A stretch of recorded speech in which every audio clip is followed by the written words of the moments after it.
Good morning students, welcome back to English 2 class. We have already started chapter number 9, A Long Walk to Freedom. Okay, it is an autobiography of Nelson Mandela, who was African president. Okay, so we have completed up to chapter number 60 and next we will uh, go ahead. So my mother presided over 3 huts at Kuno, which, as I remember, were always filled with babies and children of my relations. So my mother presided means in charge of 3 huts. His mother was Nelson Mandela's mother was in charge of 3 huts at Kuno, and he remembered that their huts were always filled with the babies and children of his relations. In fact, I hardly recall any occasion as a child when I was alone. He was never left alone. Okay. In African culture, the sons and daughters of one's aunts or uncles are considered brothers and sisters and not cousins. So, in African culture, the sons and daughters of anyone's aunt or uncle were considered their own brother and sister and not cousins. And my mother's sister is my mother, and my uncle's son is my brother. My brother's child is my own son, my daughter. So, according to the African culture, mother's sister is also mother, and uncle's son is also brother, own brother, and brother's child is my own son and my own daughter. Okay. Of my mother's 3 huts, one was used for cooking, one for sleeping, and one for storage. So, out of the 3 huts, one was used for cooking, one they used to sleep on one hut, and on one hut they used to store. Okay, in the hut in which we slept, there was no furniture in the Western sense. So, in the Western sense, we what we call furniture as beds, sofas, etc., that those furnitures were not there, and we slept on mats and sat on the ground. They used to sit in on the ground and they used to sleep on mats. I did not discover pillows until I went to Mehkezweni. Okay, he did not knew about the pillows until he went to Mehkezweni. My mother cooked food in a 3-legged iron pot over an open fire in the center of the hut or outside. His mother used to cook food in a 3-legged iron pot, okay, and over an open fire which was in the center of the hut or maybe outside. Okay, everything we ate, we grew and made ourselves. Everything that they ate, they used to grew themselves, and they used to or made by themselves. My mother planted and harvested her own millis. Millis here means corns. Okay, his mother, Nelson Mandela's mother, she used to harvest her own millis, and millis were harvested from the fields when they were hard and dry. So millis were harvested from the field when they were hard and dry. So they were stored in sacks or pits dug in the ground. How the millis were stored? They were either stored in sacks or in the pits, means the holes dug out in the ground. When preparing the millis, that is the corn or maize plant, the women used to use different methods. So while preparing these millis, the women used to use different methods. They could grind the kernels between 2 stones to make bread, or boil the millis first, producing umfothulu. Okay, so they used to grind. Grind means crush or make powder by crushing the kernel. Kernel here means the softer, usually edible part of the nut, seed, or any fruit. So they used to grind the kernels, or they used to crush the seeds between 2 stones to make bread, or boil the millis. They used to boil the millis, producing umfothulu, that means milli flour eaten with sour milk. So this flour was eaten with sour milk. Now let us turn on the page. Or umbukusu, that is samp, means sometimes plain or mixed with beans. Okay, unlike millis which were sometimes in short supply, milk was from our cows and goats was always plentiful. So mills were sometimes short in supply, but they used to get milk in plenty because they had cows and goats. Okay. Now from an early age, I spent most of my free time in the world playing and fighting with other boys of the village.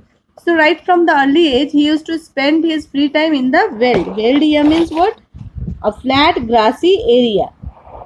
They used to play in the flat grassy area fighting with other boys of the village. A boy who remained at home tied to his mother's apron string was regarded as a sissy. Sissy here means what? Means weakling. Okay. Sissy means weakling. Okay. So sissy means weakling. A boy who did not come out from his house used to remain with his mother. He was considered as weak. He was regarded as weak. Okay. At night I shared my food and blanket with these same boys. I was no more than 5 when I became a hard boy looking after sheep and calves in the field. So at night time, Nelson Mandela used to share his food and blanket with these boys. Okay. And then he was not more than even 5 years when he became a hard boy looking after the sheep and the calves. He used to look after the sheep and the calves in the fields. I discovered the almost mystical attachment that the Xhosa here means South African tribe, have for cattle, and not only as a source of food and wealth but as a source of happiness. Okay, so this Xhosa tribe, he discovered that the almost mystical attachment, the Xhosa tribe had an attachment for their cattle, not as a source of food and wealth but for their source of happiness also. Okay, next, it was in the fields that I learned how to knock birds out of the sky with a slingshot, to gather wild honey and fruits and edible roots, to drink warm sweet milk straight from the udder of a cow. So straight away he used to drink milk from the udder of a cow, and he learned how to knock the birds out of the sky with a slingshot, with a sword, how he could knock out the birds. And he also learned to gather the wild honey and fruits and edible roots, and he used to drink the warm sweet milk straight from the cow. Okay, and he also learned to swim in clear water, the clear cold streams, to catch fish with twine and sharpened beads of wire.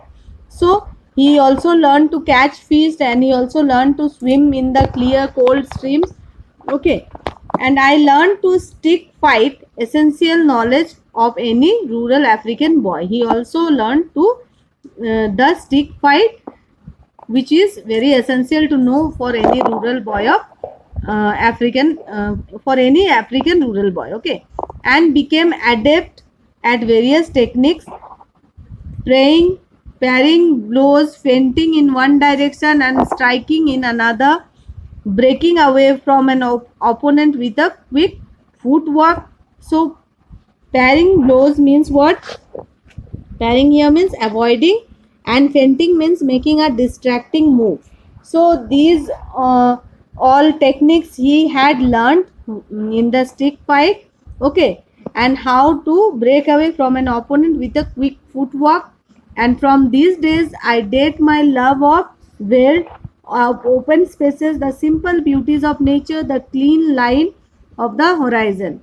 Okay, he used to love he used to love to be in world in the open spaces. Okay, and he used to watch the simple beauties of nature, the clean line of the horizon. As boys, we were mostly left to our own devices. We played with toys we made ourselves. We molded animals and birds out of clay. So, as they were small boys, they used to play with the things they made themselves. They used to play with the toys that they made themselves. They used to mold the animals and birds out of the clay, and we made ox drawn sledges out of the tree branches. Nature was our playground. So they used to make sledges which was ox drawn, okay, from the out of the trees or branches, and nature was their playground. The hills above Punu were dotted with large smooth rocks which we transformed into our own roller coaster. So these descriptions are given about their village, what they used to play with, and how they used to use nature for their playing. Okay, so we sat on flat stones and slid down the face of the large rocks. We did this until our backsides were so sore we could hardly sit down. So what they did, they used to sit on the flat stones and they used to slide. Okay, slide down. And since this is a rock, and until their backsides were so sore, they got hurt that they could not sit even. Till that time they used to do this thing. They used to slide on the rocks. I learned to ride by sitting atop wind cups. After being thrown to the ground several times, one got the hang of it. So he learned to ride sitting atop wind cups. Wind here means what? A young calf which had learned to feed on grass. Okay, or other thing. A young calf who has just learned to eat the grass, he used to sit on that cubs, and that cub used to throw these children away, and after trying several times one could sit on that cub. Okay, next we will see. I learnt my lesson one day from an unruly donkey. So he learnt his lesson one day from an unruly donkey. Okay, what they used to do, they used to take turns climbing down its back. And when, so he is saying here that we had been taking turns climbing up and down its back. They used to climb up and down on the donkey, and when Nelson Mandela's chance came, he jumped on, and the donkey bolted into a nearby thorn bush. It bent its head trying to unseat me, which it did, but not before the thorns had pricked and scratched my face, embarrassing me in front of my friends. So this donkey, what it did, when Nelson Mandela jumped on the donkey bolted into a nearby thorn bush, and the donkey bent its head trying to unseat Nelson Mandela so that he may fall down. This he did. Okay, Nelson Mandela fell down, but not before his face was pricked and scratched. Okay, on the thorn bush, and this was embarrassing for him in front of his friends, because his friends did not fall down, but he had fell down. Like the people of East Africans have a highly developed sense of dignity, or what the Chinese call face, I had lost my face among my friends. So the Africans, they have a highly developed sense of dignity, and Chinese call is face.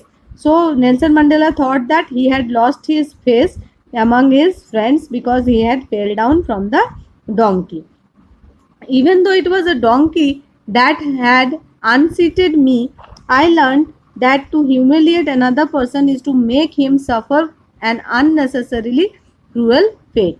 So, from this situation, he learned a lesson. Okay, when this donkey unseated him, he just learned a lesson that if we humiliate another person, make fun of other person, then we will make him suffer from an unnecessarily cruel fate. Even as a boy, I defeated my opponents without dishonoring them. So when he was a child, he even defeated the opponents. Okay, opponents without dishonoring them. So this is what we have learned from this lesson, that we should not humiliate another person. Okay, because it makes him suffer from any unnecessarily cruel fate. Okay, so Nelson Mandela defeated the opponents but without dishonoring them, we should also follow this lesson from him. Okay, so children, this chapter or these lines are taken from Nelson Mandela's autobiography, A Long Walk to Freedom. Okay, he was an African president, and at that time the Americans or the white skinned people, they used to humiliate the black skinned people, that is the Africans. So at that time, this person Nelson Mandela, he fought for this. He was even in prison, and after a long fight, he became an African president, and after that they got freedom, and he became the African president. Okay, this is about Nelson Mandela, which is not written here. So here we end our class, children. So in the next class I will discuss the question answer. Till then, take care, bye, and thank you, children.